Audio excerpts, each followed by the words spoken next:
International yoga day అనేది June 21వ తారీఖు వైజాగ్లో జరుగుతుంది.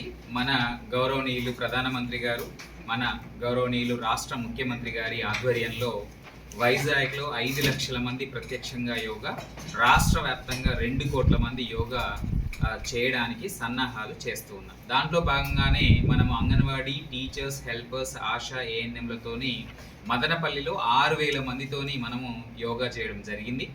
రెండవది వచ్చేసి నందలూరులో సౌమ్యనాథ ఆలయంలో ఒక 1100 మందితో కలిసి మనము ఆ టూరిస్ట్ డెస్టినేషన్లో కూడా చేయడం జరిగింది. అదొక 1100 సంవత్సరాల ఓల్డ్ టెంపుల్, అక్కడ చేసుకున్నాము. ఇక థర్డ్ వచ్చేసి మనము మన జిల్లా పేరు అన్నమయ్య, అలాగే మన అన్నమయ్య మన జిల్లాలో తాళ్ళపాక గ్రామంలో రాజంపేట మండలంలో జన్మించడం జరిగింది. సో అక్కడ 108 అడుగుల విగ్రహం ఉంది అన్నమయ్య గారిది.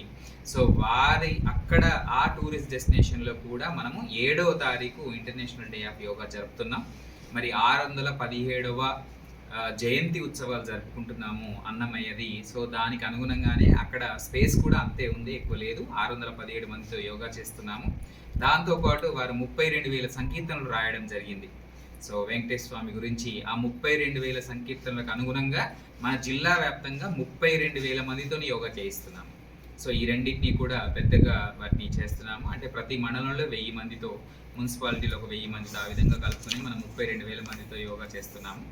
సో ఇది కూడా మీరు ఆ రోజు మీరందరూ రావాల్సిందిగా, పార్టిసిపేట్ చేయాల్సిందిగా, జిల్లా వ్యాప్తంగా కూడా మీరంతా కవర్ చేయాల్సిందిగా మీ నుంచి కోరుకునేది ఏంటంటే, మీరు మరియు మన జిల్లా ప్రజలందరూ కూడా యోగాని వాళ్ళ జీవితంలో భాగస్వామ్యం చేసుకొని, సో తద్వారా వారు ఇంటర్నేషనల్ యోగా డే తర్వాత కూడా వారి జీవితంలో యోగాని ప్రాక్టీస్ చేస్తూ శారీరకంగా, మానసికంగా, ఆధ్యాత్మికంగా పరిణితి చెందాలని కోరుకుంటున్నాను.